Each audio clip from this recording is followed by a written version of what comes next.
കാലിക്കറ്റ് സർവകലാശാലയിലെ DSU തെരഞ്ഞെടുപ്പാണ്. കാലിക്കറ്റ് സർവകലാശാലയിലെ DSU തെരഞ്ഞെടുപ്പ് കഴിഞ്ഞ ഘട്ടത്തിൽ കാലിക്കറ്റ് സർവകലാശാലയുടെ കോളേജ് യൂണിയൻ തെരഞ്ഞെടുപ്പ് കഴിഞ്ഞ തൊട്ടപ്പുറത്തെ ദിവസം തന്നെ നടക്കുകയുണ്ടായി, 10-ാം തീയതി. അന്ന് MSFന്റെ സംസ്ഥാന പ്രസിഡന്റിന്റെ ആഹ്വാനപ്രകാരം 2000-ഓളം വോട്ടുകൾ ചെയ്തിട്ടുള്ള DSU തെരഞ്ഞെടുപ്പിൽ ആ തെരഞ്ഞെടുപ്പിന്റെ ബാലറ്റ് മുഴുവൻ കീറിയെറിയുകയും വിഴുങ്ങുകയും അടിച്ചു തകർക്കുകയും ചെയ്തു. EMS ചെയർ പൂർണ്ണമായും തകർത്തു. മലപ്പുറത്തെ മുഴുവൻ ലീഗ് ക്രിമിനൽ പശ്ചാത്തലമുള്ളതും ക്രിമിനൽസും മുഴുവൻ പേരും ആ ക്യാമ്പസിനെ ചുറ്റി വളഞ്ഞു. കോമ്പൗണ്ട് വാളില്ലാത്ത കാലിക്കറ്റ് സർവകലാശാലയിലെ മുഴുവൻ വിദ്യാർത്ഥികളെയും വേട്ടയാടി. ഓരോ വിദ്യാർത്ഥിയെയും കല്ലെറിഞ്ഞും ആക്രമിക്കാനും മാരകായുധങ്ങൾ ഉപയോഗിച്ച് കൊലപ്പെടുത്താൻ വരെയുള്ള ശ്രമമുണ്ടായി. ഒരു പെൺകുട്ടിയുടെ മുഖത്ത് നോക്കി അടിച്ചു, മുഖത്തടിച്ചു. അംഗീകരിക്കാൻ കഴിയാത്ത പ്രവർത്തനമാണ്. നിങ്ങൾക്കിപ്പോൾ കേട്ടിട്ടുണ്ടാവുമല്ലോ, PMA സലാമിന്റെ ഒരു പ്രസ്താവന ഇപ്പോൾ നിൽക്കുന്നുണ്ടല്ലോ. എന്താണ് ഇവർക്ക് ലൈംഗികതയുമായി ബന്ധപ്പെട്ടും ലിംഗ രാഷ്ട്രീയത്തെക്കുറിച്ചുമുള്ള ഇവരുടെ കാഴ്ചപ്പാട് നിങ്ങൾക്ക് ഏകദേശം മനസ്സിലായിട്ടുണ്ടാവുമല്ലോ.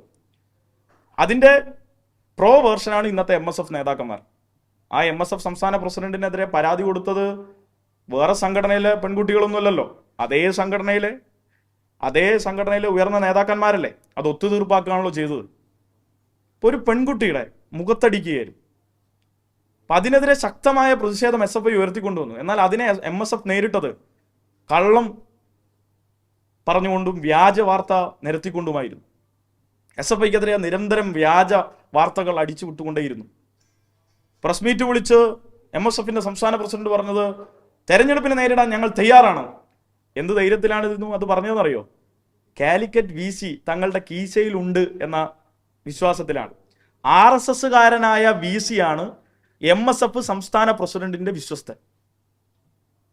RSSകാരായ സേവാഭാരതിയുടെ മുഴുവൻ പരിപാടികൾക്കും പങ്കെടുത്തുകൊണ്ടിരിക്കുന്ന കാലിക്കറ്റ് VC ആണ് MSF സംസ്ഥാന പ്രസിഡന്റിന്റെ ഇന്നത്തെ വിശ്വസ്തൻ. അപ്പോൾ ആ VCയെ ഉപയോഗിച്ച് തെരഞ്ഞെടുപ്പ് നടക്കാതിരിക്കാനുള്ള എല്ലാ പണിയെടുത്തു. അവസാനം ഞങ്ങൾക്ക് ഹൈക്കോടതിയിൽ പോകേണ്ടി വന്നു. ഹൈക്കോടതിയിൽ പോയി തെരഞ്ഞെടുപ്പ് നടത്തണമെന്ന് ആവശ്യപ്പെടേണ്ടി വന്നു. ഹൈക്കോടതി 31-ന് തെരഞ്ഞെടുപ്പ് നടത്തണമെന്ന് പ്രഖ്യാപിച്ചു.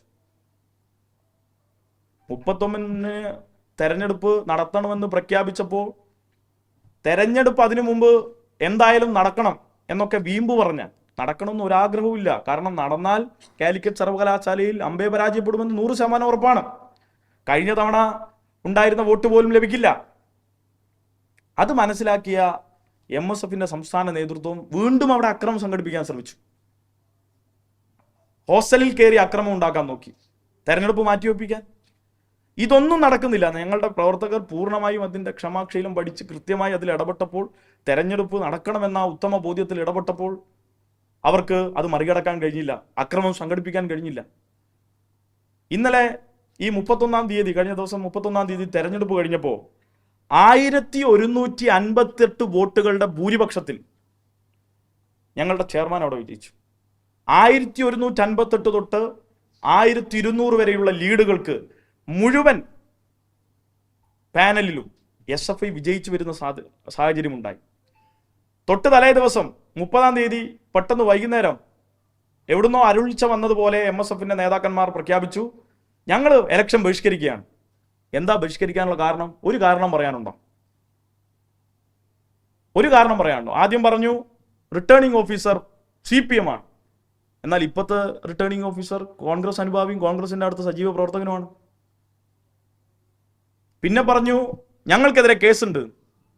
ഈ നാട്ടിലെ മുഴുവൻ ലീഗുകാരെയും കൂട്ടി വന്ന് കാലിക്കറ്റ് യൂണിവേഴ്സിറ്റി തച്ചു തകർത്ത ആളുകൾക്കെതിരെ പിന്നെ കേരളത്തിൽ കേസുണ്ടാവില്ലേ? സ്വാഭാവികമായി കേസുണ്ട്. കേസുള്ള ആളുകൾക്ക് ക്യാമ്പസിൽ കയറാൻ കഴിയില്ല, അതുകൊണ്ടാണ് ഞങ്ങൾ തിരിച്ചു പോകുന്നത്. ഒരിക്കലുമല്ല. അതിന്റെ ഭാഗമായി അറസ്റ്റ് ചെയ്യപ്പെട്ടവരൊന്നും ആ ക്യാമ്പസിൽ പഠിക്കുന്നവരായിരുന്നില്ല. ഈ മത്സരിക്കുന്നവരുടെ കൂട്ടത്തിൽ ആരും ഉണ്ടായിരുന്നില്ല. അപ്പൊ തീർത്തും പച്ചക്കള്ളം വിതറിക്കൊണ്ട് ഇവിടെ തെരഞ്ഞെടുപ്പിനെ നേരിടാൻ പോലും കഴിയാത്ത വണ്ണം മൗദൂദി സ്റ്റുഡൻസ് ഫെഡറേഷന്റെ നേതാക്കന്മാർ മാറി. ഇപ്പോൾ വർഗീയത വിളമ്പാനുള്ള ഇടപെടലാണ് നടത്തുന്നത്. ആ വർഗീയത വിളമ്പിക്കൊണ്ടുള്ള ഇടപെടലുകൾക്ക് കേരളത്തിലെ SFI വിലങ്ങുതടിയാകുന്നു എന്ന തിരിച്ചറിവ്, ആ തിരിച്ചറിവിൽ നിന്നാണ് ഇന്ന് SFI കാലിക്കറ്റ് സർവകലാശാലയിലേക്ക് തിരികെ അധികാരത്തിലേക്ക് വരാൻ പോകുന്നു എന്ന തിരിച്ചറിവിൽ നിന്നാണ് ഞങ്ങളുടെ 5 UC-മാരെ തടയാനുള്ള ഈ തത്രപ്പാട്. ഏതറ്റം വരെയും പോയി ജനാധിപത്യത്തെ സംരക്ഷിക്കാനുള്ള ഇടപെടൽ ഞങ്ങൾ നടത്തും. MSFന്റെ സംസ്ഥാന നേതാക്കൾ ഇന്ന് നടപ്പിലാക്കിക്കൊണ്ടിരിക്കുന്ന ഈ തെറ്റായ നിലപാട്, ജമാഅത്ത് ഇസ്ലാമിക്ക് കീഴടങ്ങിക്കൊണ്ടുള്ള ഇവരുടെ ഈ തെറ്റായ ഇടപാടുകൾ അത് അവസാനിപ്പിച്ചില്ല എങ്കിൽ കേരളത്തിൻ്റെ മതേതര ക്യാമ്പസുകളിലേക്ക് ഇവർ കയറി വരുന്നത് തടയാൻ SFI മുന്നിട്ടിറങ്ങേണ്ടി വരും. കാരണം ഇവർ വരുന്നതും സംഘപരിവാർ വരുന്നതും ഒക്കെ ഒരേ രീതിയിലേക്ക് കാര്യങ്ങൾ മാറും. ഇവർ വരുമ്പോൾ സ്വാഭാവികമായും അവിടെ ഒരു പ്രതലം ഉയരുന്നത് മറുപക്ഷത്ത് RSSന് വളരാനുള്ള പ്രതലമാകും. അത് തിരിച്ചറിഞ്ഞുകൊണ്ടുള്ള പ്രതിരോധം ഞങ്ങൾ ഉയർത്തും.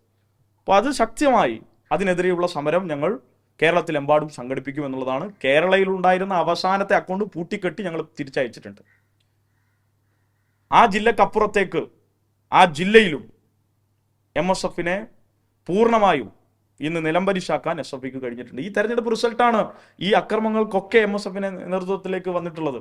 17 ക്യാമ്പസുകളാണ് മലപ്പുറം ജില്ലയിൽ മാത്രം SFI തിരിച്ചുപിടിച്ചത്. അതിനു പുറമെ ഈ ക്യാമ്പസുകളിലൊക്കെയുള്ള SFIയുടെ വിജയം. ഇത് കണ്ട് ഹാലളകിയിട്ടുള്ള ഈ ഇടപെടലുകൾ അവസാനിപ്പിക്കണം എന്നുള്ളതാണ് ആവർത്തിച്ചു പറയാനുള്ളത്.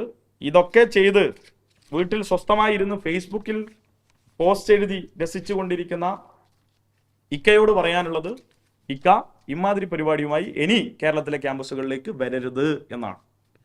ഇത്രയും കാര്യങ്ങളാണ് പറയാനുള്ളത്.